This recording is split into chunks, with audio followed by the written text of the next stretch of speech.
Stormy seas and lost souls. Who is it? She's dreamt of this before. It's coming. Is it?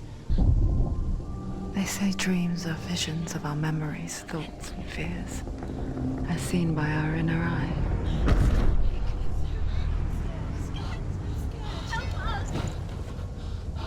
But what if each one of us is always dreaming, even when awake?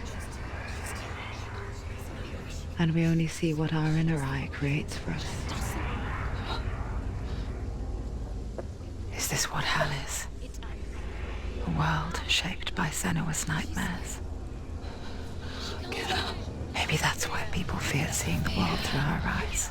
Yes, she's scared. Because if you believe that Senua's reality is twisted, you must accept that yours might be too.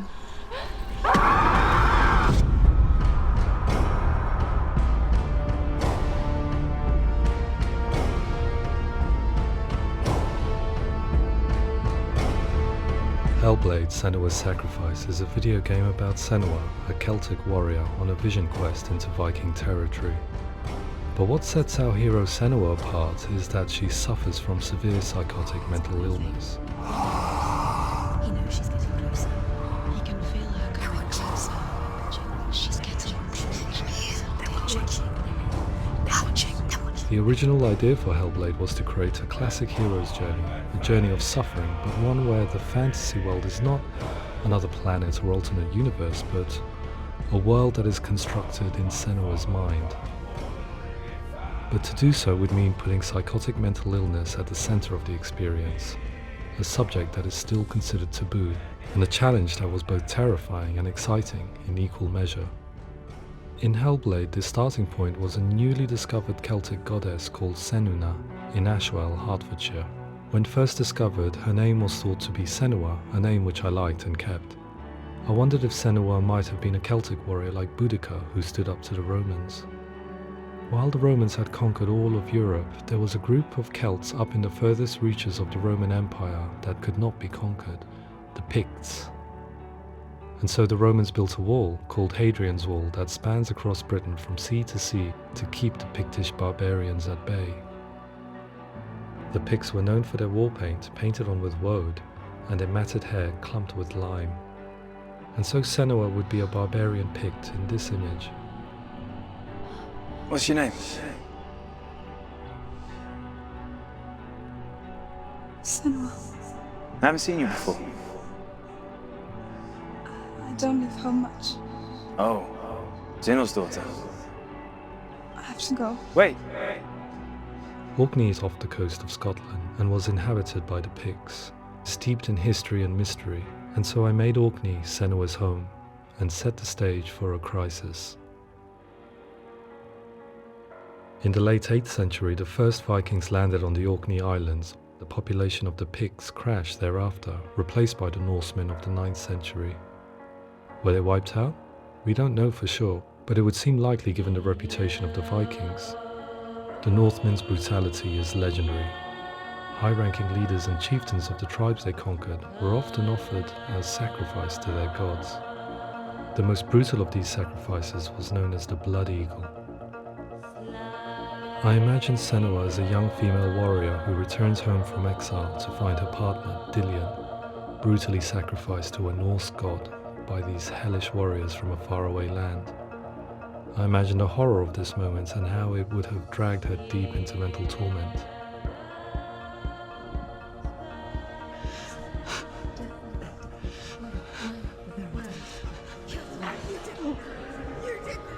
No!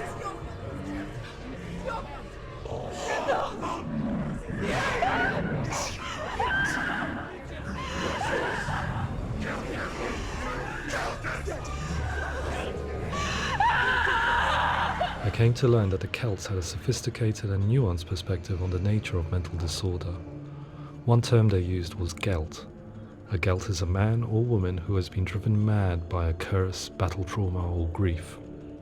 The Gelt would take to a life in the woods in search of penance, punishment, and purgation. And so Senua became a Gelt, cursed by darkness, looking for redemption in the wilds. Another word the Celts used in reference to mental disorders was truth, meaning fool, or Liar. one who utters the words of God. They tell of the mad sinner who flees battle into exile and takes on a beastly nature, growing feathers on his body. The character called Truth in Hellblade is based on a little-known person called Findan, an 8th century Irish Celt who was captured and enslaved by the Vikings, but eventually escaped to Orkney where he became a monk. I will tell you my stories of hell, if I may walk with you. Upon meeting Senua, it would be his stories that fuel her quest deep into their world of gods. The Northmen say the world will come to an end. The sun will grow black, the earth will sink into the sea, the stars will disappear, fire and water will meet, flames will play against the sky, the heavens and earth and all the world will be burned, all the gods will be dead, and the warriors of Valhalla and people everywhere. Senua, prepare yourself for Ragnarok, for it is nigh.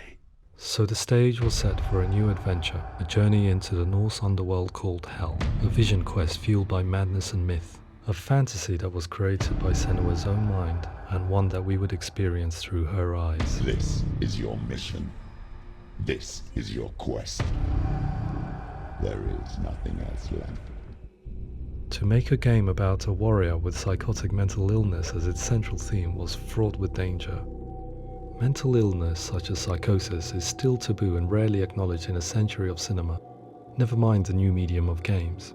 Where it does feature, it often conflates psychosis and psychopathy associated with a lack of empathy. It is unfortunate that these two words sound so similar that they are used interchangeably in media. I must admit that I didn't have to look very far to discover my own ignorance of the subject. So we reached out to Paul Fletcher, psychiatrist and professor of health neuroscience at University of Cambridge. Psychosis is a descriptive term, and it refers to having a loss of contact with objective reality. So it's characterized by two main sets of symptoms. One of them is hallucinations, where somebody experiences perceptions when there is no actual objective thing out there to perceive. You're already dead. Who are you?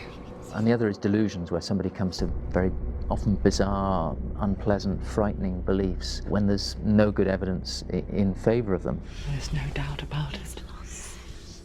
The source of the darkness is in Helheim, and the goddess Hela holds his soul there. We reached out to Welcome, a biomedical research charity that spends billions on research and awareness programs aimed at improving health.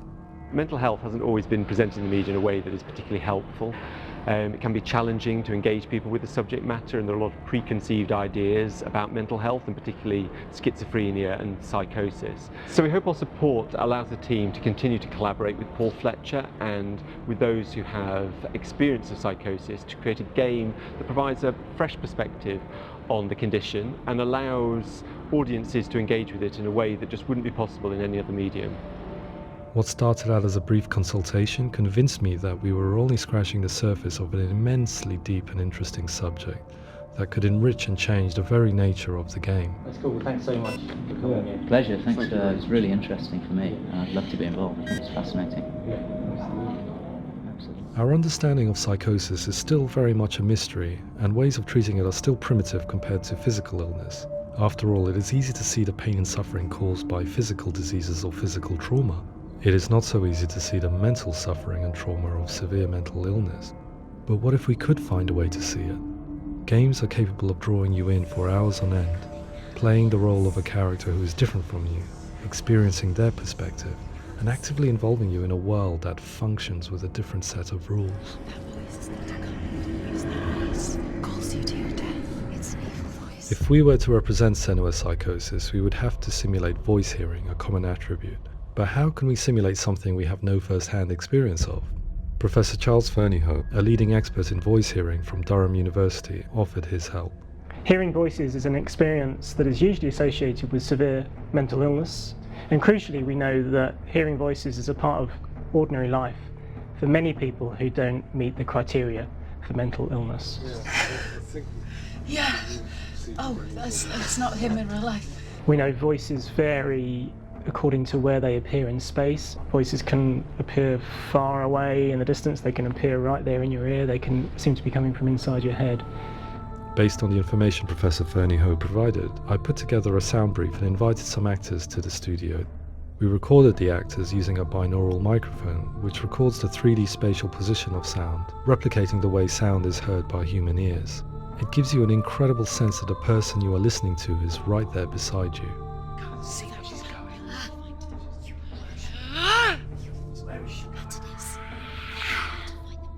Rachel Waddingham from the Voice Collective came to our studio with 2 young voice hearers to speak to our team. We talked at length about their experiences and they listened to our tests, giving us feedback on how we could improve on it. Everyone hates her. She's cursed. It's very hard to represent what this experience is like, partly because it's such a personal, intense, emotional experience. It's testament to how Ninja Theory have been listening to what the researchers are saying, but also, crucially, listening to the experts by experience. What they've come up with is so compelling. It's by far the best representation I've heard of what these experiences are like.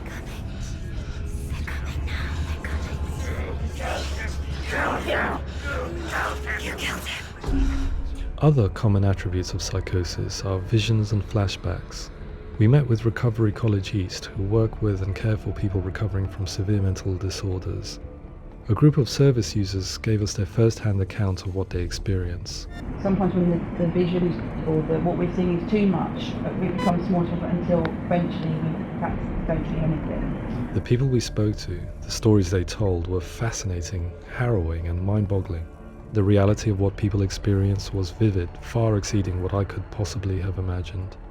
We went away itching to represent some of these visions and flashbacks in the game. Hands will know my heart is so, love is so far away. Don't you know how I wanna feel deeper?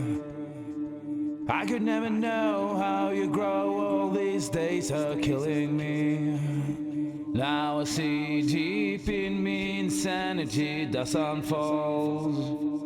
I just wanna feel deeper, deeper. I just wanna feel deeper, deeper.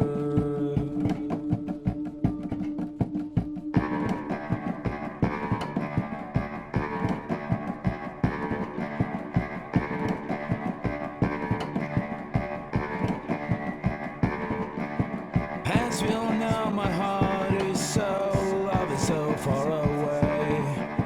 Don't you know how I wanna feel deeper?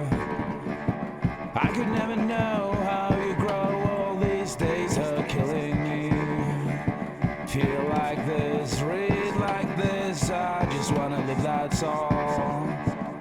I just wanna feel deeper, deeper.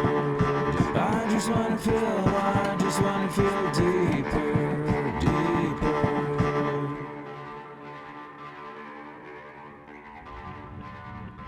To refine our work, we continued to hold meetings with Recovery College East over the course of a year and a half, showing them what we had achieved so far and refining the in-game representations based on their feedback.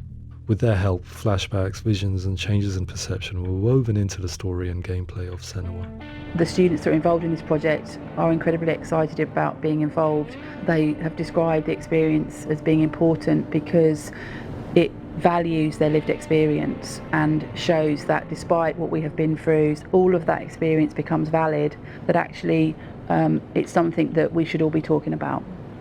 The experiences described range from beautiful to frightening beyond comprehension. I heard of a girl who has to live with an angry voice screaming at her, slamming on her doors and walls 24 hours a day. I met someone who would often see hanging corpses in a room, so real that she would sometimes try to rescue them. The panic and fear that comes with such visions is entirely understandable, and it can be a living horror for some. Worthless, weak, pathetic. Go on, feel sorry for yourself, because there is no one left to do that for you. I was urged by one fellow that we should not shy away from showing this horror, and so I was perpetually torn in making Hellblade. Had we gone too far with our representations or not far enough? broken and lost. Just like your soul. Come on.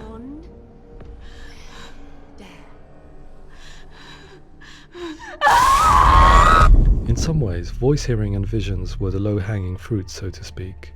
There's another aspect of psychosis that is much harder to explain, but one that I think video games are uniquely able to represent, which are often called delusions. People begin to see patterns in the world. They begin to link things that most people wouldn't link. Most of the things that we might think would be coincidence or, not worth commenting on. Nevertheless, that might have a particular salience or importance for them. One individual described how everyday words, sounds, colours and objects were steeped in meaning to him, forming a strange and sinister puzzle that he was determined to solve but could not quite get to the bottom of. It's not just brain dysfunction. It's not like the system shut down. It's actually an incredibly creative process. The person creates a world populated with voices and phantasms and terrors, and they're completely immersed in it. They believe in it. We often invite people into the studio to play the game. In one of our playtests, they played through much of the game, making associations between runes, secret messages, and the threat of darkness that stalked them. There are many things that happen in the world of Hellblade that make perfect sense within the context of Senua's mind. The dark rot that's killing her slowly from within, the secret runes of the gods that block her path to Helheim, and strange associations that exist in the game to confuse you. To complete Senua's quest, you have to internalize and accept the logic and meaning behind these things to progress. Afterwards, they said that they didn't see much evidence of mental illness in the game. People with delusions of all sorts would argue the same thing, that they are not aware of their experience being abnormal in any way. I need this sword. It's important. Representing perception changes and thinking patterns within Hellblade gives us a set of symptoms common in psychosis. But people with lived experience were keen to emphasize another point, that it is wrong to define a person by their symptoms. Quite often, the illness comes not from the symptoms, but from the stigma, isolation and mistreatment that comes about from the rest of society. They say that I'm cursed. What if they're right? I needed someone to portray Senua, someone who could believably internalize her suffering.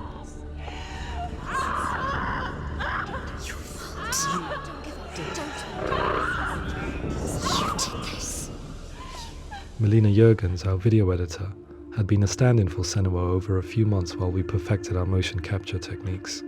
Without realizing it, she had already auditioned for the role, and I knew her well enough to know that I didn't have to teach her to act, but to relive her own internal pain. As often is the case, those who have suffered mental anguish are never far from us.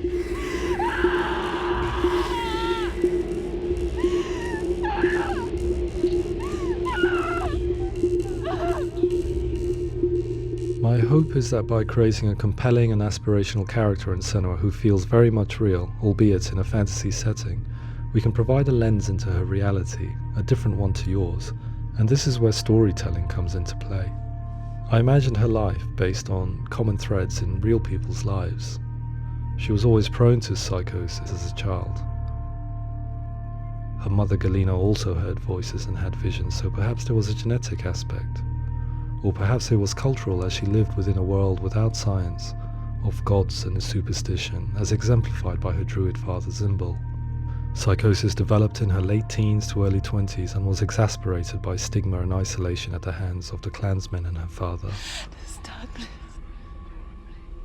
It's spreading. The trauma of seeing her lover Dillian sacrificed tips her over the edge, making her remodel her reality around a concept that connects everything: the darkness. So the question, is what Senua experiences real? Can only be answered by saying, yes, it is real. It is her reality. All of her suffering will have been for nothing. It's just a matter of time. Towards the end of the project, service users and professionals that had collaborated with us were invited to see the near-final game. It was a chance to see if the game had reflected their views or if it had misrepresented them. For me, being involved in especially developing Senua's character has been really important, and being able to bring in my perspective and what I see and what I hear and having that built into the game has been a real privilege. It's gritty and it's meaty, and there are some tough subjects in there that are being tackled with honesty.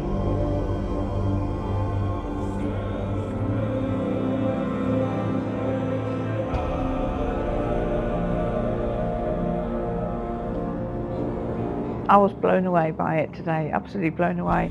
It was just fantastic to get the opportunity to use our lived experience in a very creative way.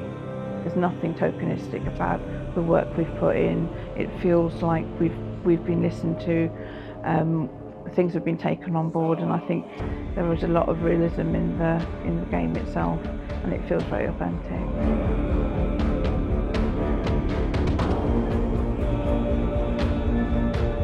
Hellblade will give people a good experience of what it's like to hear voices and have those experiences. I'm glad that the guys at Ninja Theory have asked us to come along and help them build an experience that's positive when it comes out, and get myself a copy and have a go.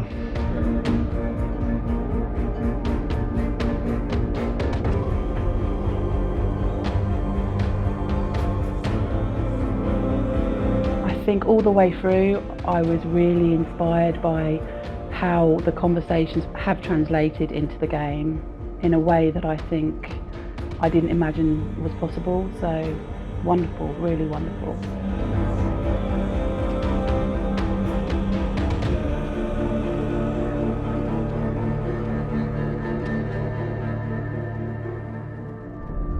I really hope that others will follow the lead they've set and use the power of something like a video game to change people's perceptions, to increase understanding, and ultimately to make some of the stigma around voice hearing and other experiences go away.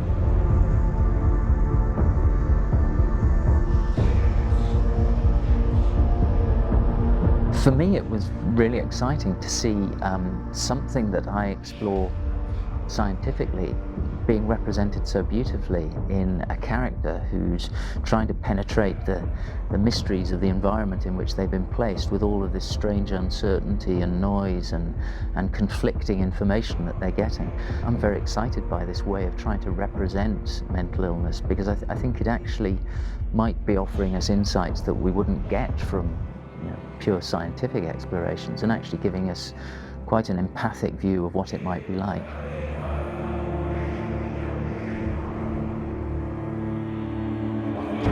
Mental illness has been with us for as long as we have been on this planet, but why? Why hasn't evolution stamped out this weakness from within our gene pool? I often pondered this question until I realized that the question had an inbuilt flaw. It assumes that being and thinking differently is a weakness. The only reason we have computers, spacecraft, medicine, poetry, art, and yes, even video games is because individuals are able to simulate new abstract realities in their minds and share them with the rest of us. We need people to be willing to see differently in order for us to progress and survive as society. And we need to be open to these new ways of seeing. And it is this spirit that motivated me to create Senua's story and share it with you.